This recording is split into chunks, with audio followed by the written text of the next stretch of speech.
Greetings, pet lovers. Bridget here with First Street Pets. And today we're going to talk about supplies needed for an in-home dog boarding business. In part one of this series, I talked about housing and containment of dogs. And in this part two, I'm going to talk about sleeping and bedtime. If you don't feel like watching this video and you just want to skip to the list, look in the description for the link. As a light sleeper and an early bird, bedtime has a special reverence for me. When you bring dogs into your home, they are going to disrupt your sleeping schedule, and you are also changing their sleeping schedule. So having the right equipment can help you and the dogs in your care get the rest that you need. There are many different kinds of bedding, and you will want to think about this as you shop for your new business. Are you going to allow dogs on the couch or up on your bed?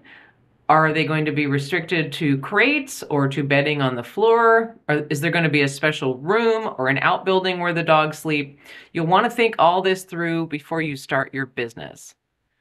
Most dogs like to sleep on soft bedding. Exceptions include dogs that run hot, like Newfoundlands, Huskies, Doodles. During the summer, you will find these dogs laying on cool cement, laying on the tile in the bathroom, or on the hardwood floor, trying to cool off. But generally, most dogs like a nice, big, soft, fluffy bed. When you look online or in pet stores, you'll see a variety of beds that look like you'd want to curl up and go to sleep on them. And these may work for you. However, as soon as you go to launder them, they may not work so well. When I got my new puppy, I bought a fancy bed for her, which my older dog that I had at the time, who's since passed away, she took over the bed and slept on it. So I had to buy a second one for like another $100. The problem is, as soon as they got dirty, these things had 20 different zippers and pockets, and the interior wasn't washable. It was like fluff and chips and stuff, and so when it got dirty, I could wash the outside. It never went back together the way it was supposed to be, and I couldn't wash the interior stuffing. So it was a giant pain in the butt. I ended up throwing them both away and just getting some of those blankets at Costco that were easy to wash in the washing machine.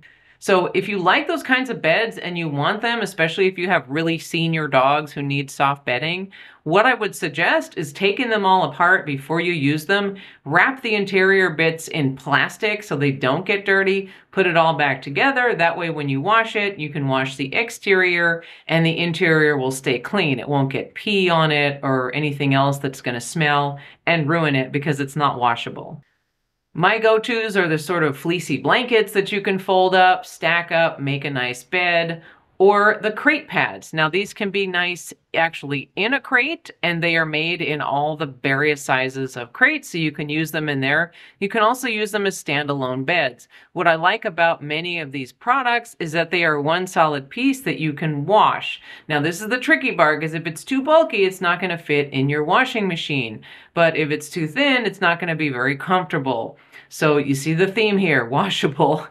If you live near a laundromat, some of them have those giant washing machines that you can put huge beds in. If you have that and you're willing to spend the money at the laundromat, great. Get one that's bigger, heavier, but that you can throw the whole thing in the wash. You can use it in the crate or as a standalone. You can also get covers and pads for your couches and other furniture. This will help keep your couch clean, but also give the dogs another place to sleep and hang out, and you won't have couches that smell like dogs.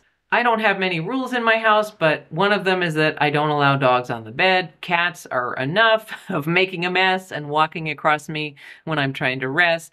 I don't allow dogs on the bed. Many people do. If you decide to do this, just be aware if more than one dog wants to get up there at the same time, there could be a fight right on top of your face. So if you decide to do this, it is important to keep your own bedding clean and sanitary because the dogs are going outside. They could have dirt or poop on their feet.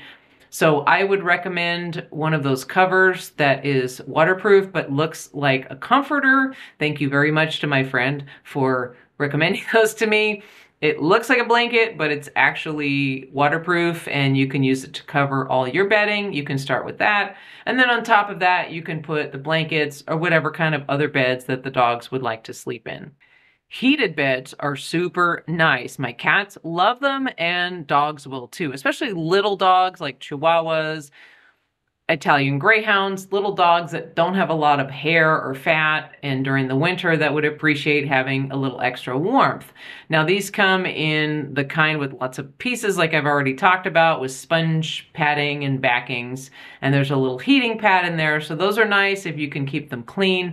I do recommend covering them with another blanket just so you don't have to wash the whole thing all that often. You can just change the covering blanket. Also, they sell these nice flat pads.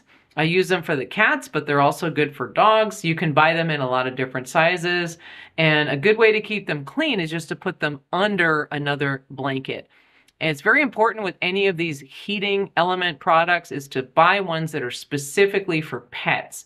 You don't want heating pads like the old-fashioned kind that you might be used to using when you were a kid. You don't want heating pads or heated blankets because those get really hot.